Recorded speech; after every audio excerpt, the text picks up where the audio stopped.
Schemes کو monitor کیا جانا چاہیے. اور کئی اسٹیٹ میں اسٹیٹ کی اسکیمیں بہت اچھی ہیں. اور میں آپ کو بتاؤں کہ جب ہم نے 11 پلان کی نشست کے اوپر گفتگو کرنا شروع کی پلاننگ کمیشن نے, ہمارے ایک سینئر ساتھی ہلال بھائی بھی یہاں موجود ہیں, اور میں یہ چاہوں گا کہ اگر آپ حضرات چاہیں گے تو میرے پریزنٹیشن کے بعد اس سے متعلق جو بھی سوالات ہیں آپ حضرات کی گنجائش ہوگی کہ اپنے سوالات بھی رکھیں. انشاءاللہ ہلال بھائی سے میں درخواست کروں گا کہ وہ آپ کو جوابات دے دیں, تاکہ جو چیزیں میرے پریزنٹیشن سے اگر کلیئر نہیں ہو پائی ہیں میری کسی بھی سبقت لسانی یا تلخ زبانی کی وجہ سے, وہ اور زیادہ واضح ہو جائے. لیکن اسی کے ساتھ ساتھ میں ایک بات عرض کرنا چاہتا ہوں کہ اسٹیٹ کے اندر جو مانیٹرنگ سسٹم ہے وہ مجھے بظاہر کم دکھائی دیتا ہے سینٹر کی اسکیموں کے مقابلے. سینٹر کی اسکیموں میں زیادہ مانیٹرنگ ہے, اور اسی کی وجہ میں یہ سمجھتا ہوں کہ سینٹر کی اسکیموں میں کافی تیزی سے بہتری آئی ہے بمقابلے. لیکن کچھ اسٹیٹ ایسے ہیں جن میں ایگزامپل دے سکتا ہوں. میں ابھی تلنگانہ حیدرآباد جا کر آیا ہوں.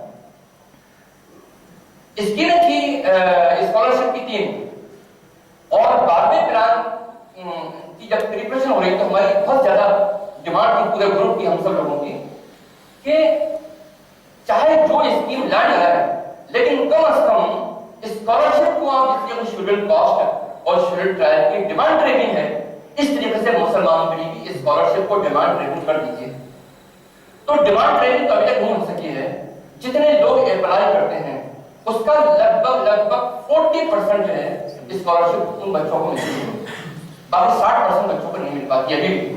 لیکن تلنگانہ نے ایک بہت اچھی بات کی, وہ یہ کی کہ 3 اسکیمیں ہیں, ایک پری میٹرک, ایک پوسٹ میٹرک اور ایک میرٹ کمپنیز. تو میرٹ کمپنیز میں زیادہ تر پروفیشنل کورس کے لیے وہ اسکالرشپ ہوتی ہے. تو اس کے لیے تلنگانہ نے اعلان کر دیا کہ جس بچے کی ریجیکٹ ہوئی وہ یعنی نہ بھی رہے میرٹ کمپنیز, اس کو ہم دیں گے. تو جب وہ تلنگانہ آندھرا تھا تب سے یہ بات چلی آ رہی ہے اور آج تک. تو الحمدللہ آندھرا نہیں بلکہ تلنگانہ میں رہنے والے مسلمانوں کے لیے, مائنورٹیز کے لیے یہ ایک اسکیم ایسی ہے, تینوں اسکیموں میں اسکالرشپ کی, کہ جو کہ وہاں کے لوگوں کے لیے ڈیمانڈ ریٹ ہو چکی ہے. 40% تو مان لیجیے 100 بچوں نے اپلائی کیا تو 40 بچوں کو سینٹر سے مل جائے گی, 60 بچوں کو گورنمنٹ آف تلنگانہ یہ کہتی ہے کہ ہم دے دیں گے, اور دے دیتی ہے باقاعدہ. یہ اسی طریقے سے پریشر بنانا چاہیے ہم کو دیگر اسٹیٹ کے اندر بھی, تاکہ وہ ہمارا بہت بڑا مسئلہ جو ہے وہ ہائر ایجوکیشن کا ہے. ٹھیک ہے, تو اسی طریقے سے دونوں طرح کی اسکیموں کو میں نے عرض کیا کہ ہمیں فالو اپ کرنا چاہیے. Monitoring and follow up of those schemes are equally important. اب میں اسکیم پر گفتگو کرتا ہوں جو مائنورٹیز کے لیے ہیں. کچھ اسکیمیں ایسی ہیں جو ڈائریکٹ بینیفٹ پہنچاتی ہیں مائنورٹیز کو, اور کچھ اسکیم ایسی ہیں جو ڈائریکٹ اسکیم مائنورٹی کو پہنچاتی ہے لیکن یونیورسل اسکیم ہے, اس میں مائنورٹی کو فائدہ اٹھا سکتے ہیں. تو پہلے میں ڈائریکٹ انٹرونشن کی جو اسکیمیں ہیں ان پر میں آپ سے گفتگو کرتا ہوں. آپ یاد ہے, آپ سب جانتے ہیں کہ 2008 میں پری میٹرک اسکالرشپ اناؤنس کی گئی, جو کہ 1 سال سے پہلی کلاس 10 کلاس تک تھی, دوسری پوسٹ میٹرک اور تیسری میرٹ کمپنیز. اب ایک چوتھی جو فیلوشپ تھی, آپ یہ تصور کیجئے کہ ریسرچ اسکالر کو بہت دقت آتی تھی ریسرچ کرنے میں, کیونکہ پیسہ بڑا چاہیے ہوتا ہے. تو وہی لوگ ریسرچ کر پاتے تھے کہ جن کو کہ فیلوشپ مل گئی ہے, یا پھر ان کو کسی نے اسپانسر کر لیا ہے, کسی خاندان نے, کسی گروپ نے, کسی کاروباری نے, کسی بزنس نے گروپ اس کو اسپانسر کر لیا ہے, اس کے حیات کو برداشت کرنے کے لیے کر لیا ہے. باقی عام بچہ جو ہے وہ ریسرچ نہیں کر سکتا تھا. اور یہ بھی بات نکل کے آئی سروے کے اندر کہ ہمارے یہاں ریسرچ جو ہے وہ بہت کم ہوتی جا رہی ہے. تو مولانا آزاد نیشنل فیلوشپ نے ایک مائنورٹی بچوں کے لیے ایک بالکل نیا فارمولا نکالا کہ آپ کسی ریکگنائزڈ یونیورسٹی سے آپ کا جو ریسرچ جو وہ ہے سبجیکٹ ہے وہ اپروو ہو چکا ہے, تو آپ سیدھے مولانا آزاد فیلوشپ میں مائنورٹی افیئرز کے اندر آپ یہ درخواست دیجیے.